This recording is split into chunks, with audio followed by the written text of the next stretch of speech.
नमस्कार दोस्तों, स्वागत है आप सभी का मेरे चैनल पर। कैसे हो आप सब लोग? उम्मीद करती हूँ आप सब लोग बहुत ही अच्छे से होंगे। तो आज का वीडियो स्टार्ट करते हैं। अगर वीडियो अच्छा लगे तो चैनल को सब्सक्राइब ज़रूर करना, वीडियो को लाइक करना और शेयर करना।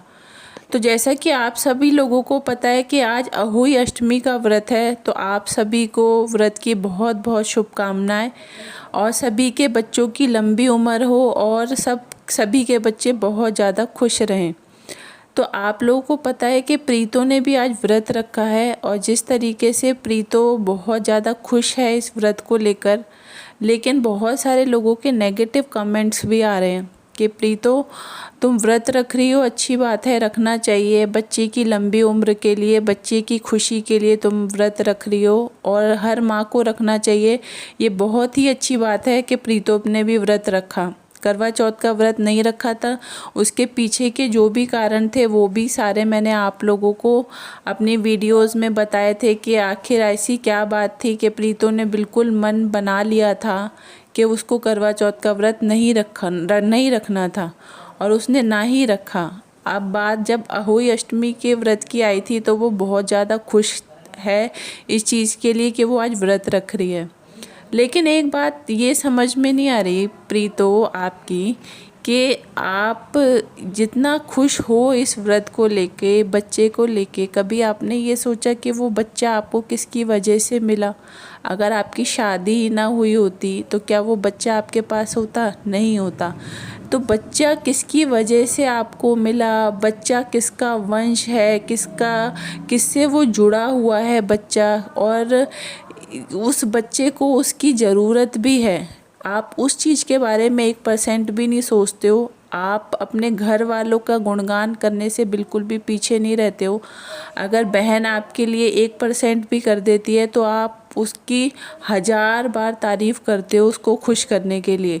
लेकिन कभी आपने ये सोचा कि वो भी तो आपका पति ही है ना? बच्चा भी तो उसी की वजह से आज आपके पास है।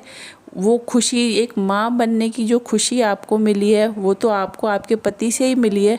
वो खुशी आपको आपके घर वालों से तो नहीं मिली। और एक माँ बनना आप भी समझ सकते हो, दुनिया का सबसे कहते हैं ना महत्वपूर्ण पल जिसको कहते हैं खुशी का पल। हर माँ, लड़की जब माँ बनती है तो उसके लिए वो जो पल होता है वो सबसे ज़्यादा इम्पोर्टेंट होता है।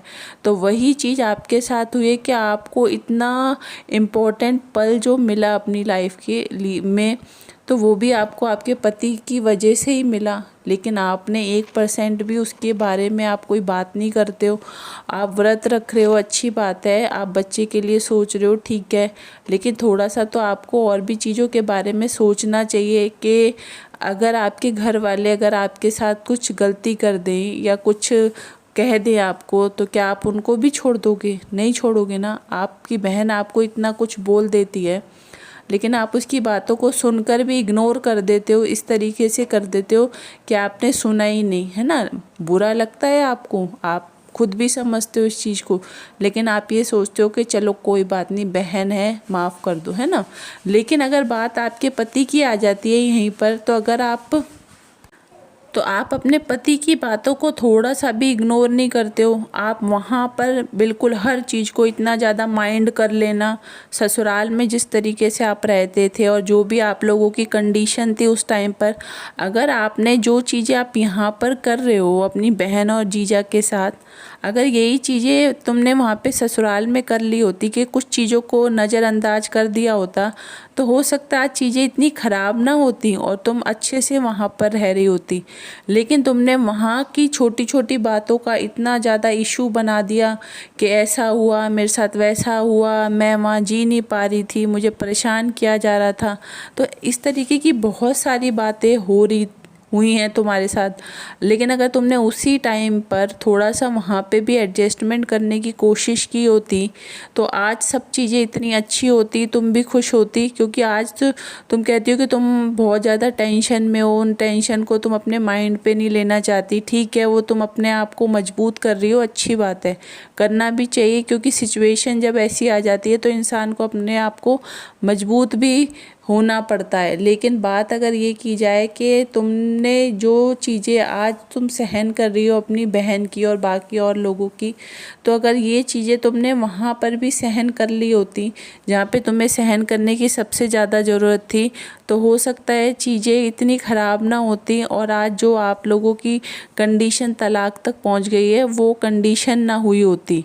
तो थोड़ा सा दिमाग लगाने की ज़रूरत थी, जो तुमने बिल्कुल भी नहीं लगाया। और हर बात का इतना इशू बना देना, छोटी छोटी बातों को इतने बढ़ा चढ़ा के इस तरीके से घर वालों के सामने पेश करना, तो घर वालों को भी ये लगने लगा कि सच बात होगी। अगर वो बार बार इस तरीके की कोई बात कर रही है तो उन्होंने भी तुम्हारा बहुत ज़्यादा फेवर किया।